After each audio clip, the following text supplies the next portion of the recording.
Waters are fast-moving. Unlike other big rallies, Bit earlier at about 7 a.m. A group from the Coast Guard. Welcome to #PHVote 2013.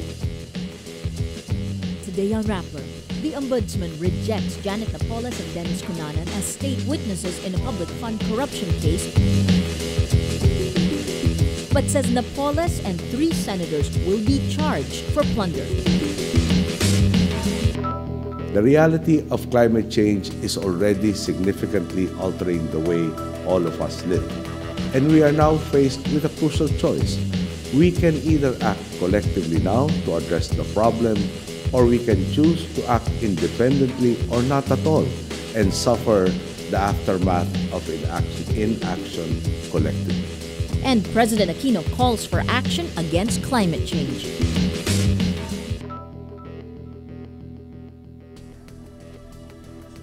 Hello, I'm Maria Ressa. Welcome to Rappler, your social news network. The Philippine Ombudsman denies the motions for reconsideration of the 3 senators and the woman at the center of what's become known as the pork barrel corruption scandal. Plunder cases will be filed at the Sandigan Bayan against Senators Juan Ponce Enrile, Bong Revilla, Jinggoy Estrada, and alleged mastermind Jaene Napoles. The Ombudsman says evidence against them is, quote, sufficient to engender a well-founded belief that a crime has been committed and the respondent is probably guilty thereof and should be held for trial. The 3 senators are accused of pocketing 597 million pesos, or about 13.67 million US dollars in kickbacks. Napoles is accused of siphoning away their discretionary public funds to fake non-governmental organizations. She earlier said she was willing to reveal what she knew about the scam in a bid to turn state witness and gain immunity from prosecution.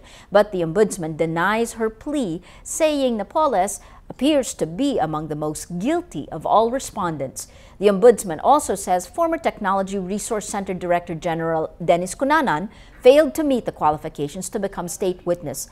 Some senators earlier questioned his denial that he did not benefit from the scam. Also set to be charged over the scam are individuals named by whistleblowers: Enrile's Chief of Staff, Gigi Reyes; Estrada's appointment staff, Pauline Labayan; Revilla's Chief Political Staff, Richard Cambe; and Napoles' driver bodyguard, John Raymond de Asis; and her nephew, John Ronald Lim. Senator Miriam Santiago welcomes the Ombudsman's decision to deny the appeals of the 3 senators indicted for plunder over the pork barrel scam. Minutes after the Ombudsman released its decision, Santiago says there is a God after all. Once the Ombudsman files a case against Senators Revilla, Enrile, and Estrada, they will automatically be suspended from office. Estrada says the Ombudsman's decision was, in his words, not surprising. Revilla's lawyer, Joel Bodegon, says the senator's camp can file a petition for certiorari before the Supreme Court. Santiago's fiercest critic, Enrile, has yet to comment. The Philippine National Police, or PNP, will file cases against at least 19 police personnel over missing AK-47 rifles. Criminal Investigation and Detection Group Chief Director Benjamin Magalong says the CIDG is also preparing to file a case against around 7 retired and incumbent police generals over the missing firearms. A probe reveals 1,004 AK-47 supposedly acquired by mining firms and security agencies ended up with the New People's Army, or NPA. A certain Isidro Losada, who owns a security agency, says he got the rifles through authorized firearms dealer Twin Pines Incorporated.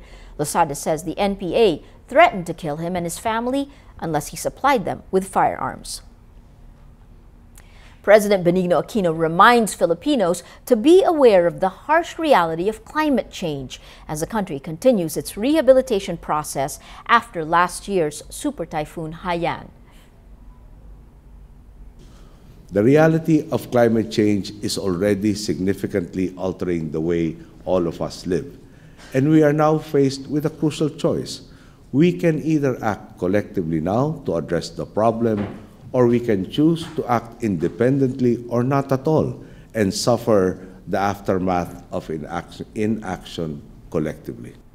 regardless of the... In a speech before delegates at the Asia-Europe meeting, or ASEM, on disaster risk reduction and management, Aquino calls on the community of nations to deepen cooperation for a more resilient world. Close to 150 leaders from 36 countries in Asia and Europe are in Manila to discuss how to use new technology to upgrade existing disaster risk reduction and management practices. The Philippines aims to contribute to disaster preparedness with the Tacloban Declaration, which will detail new policies and principles. Socioeconomic Planning Secretary Arsenio Balisacan shares the lessons learned in formulating the rehabilitation blueprint for areas affected by Haiyan, the Reconstruction Assistance on Yolanda, or RAY. Balisacan says bureaucratic processes are counterproductive because unique situations will not adapt to a rigid set of rules. It was very clear in our minds at that time when we were formulating RAY that without a prompt response and shift to recovery, the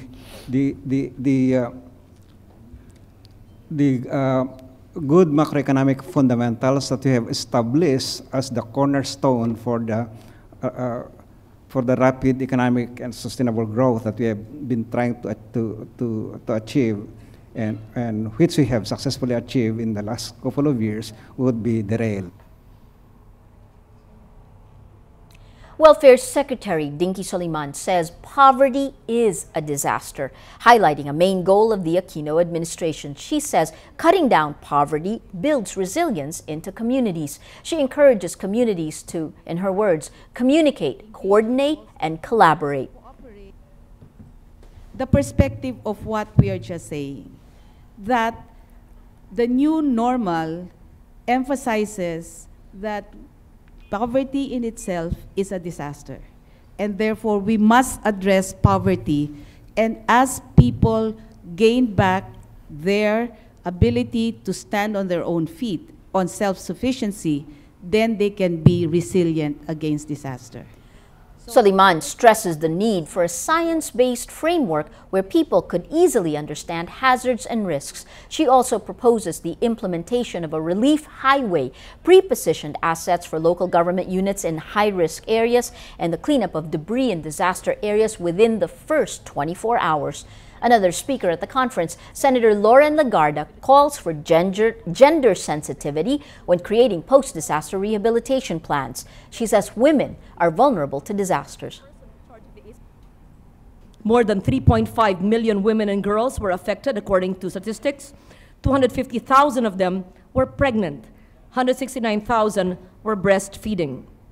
Their distinct nutritional needs make coping with disasters even tougher for them. Also, displacement from their homes put them at greater risk of sexual violence and of falling prey to human traffickers. Legarda says development work, risk reduction, and climate change adaptation must actively involve women. She cites many examples of women who led communities towards recovery after Haiyan. We need actually to do more capacitation of women, not only as primary caregivers in times of disaster and economic distress, but also as part of the overall strategy on disaster risk reduction and management. To empower women is to reduce the vulnerability to disasters. Let me just cite Delegates of Vietnam and China at ASEM exchanged sharp words Thursday as discussions veered toward the two countries' territorial dispute. The disagreement started when Vietnam's Agricultural Vice Minister Hoang Van Thang called China's actions in the South China Sea an example of a man-made disaster. Ladies and gentlemen, in closing, I would like to draw your attention to a kind of man-made risk and disaster that is an extremely serious situation going on in the South China Sea. Since the 1st of May 2014, China has placed an oil rig at the location of 80 nautical miles deep into the Vietnamese exclusive economic zone.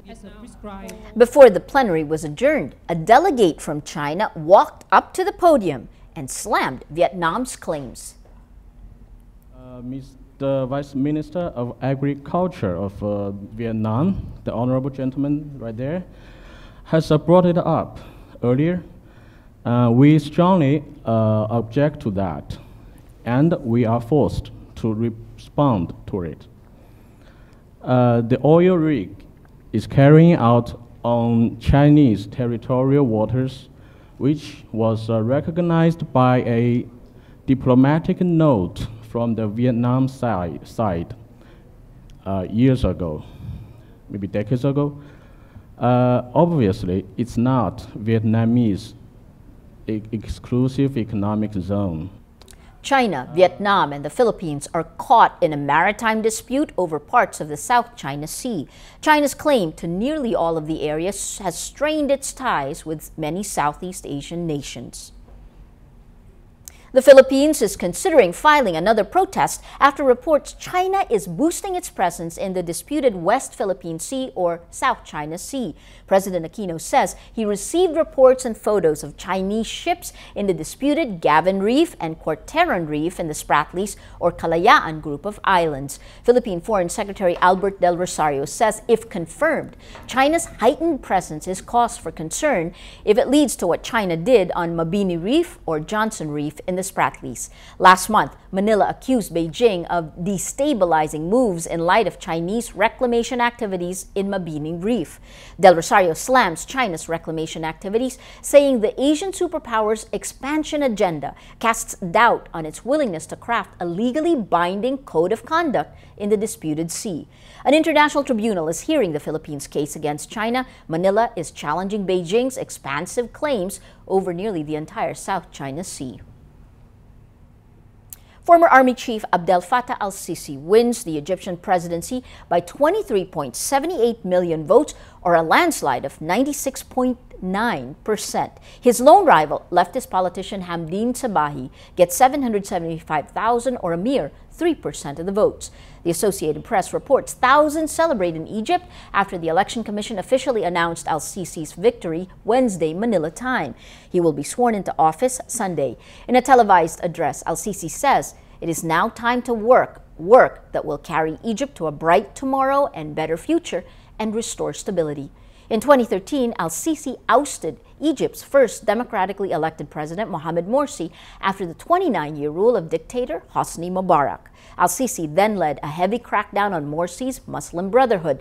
Morsi's Islamist supporters reject al-Sisi's government, while critics fear he will bring Egypt back to Mubarak's autocratic state.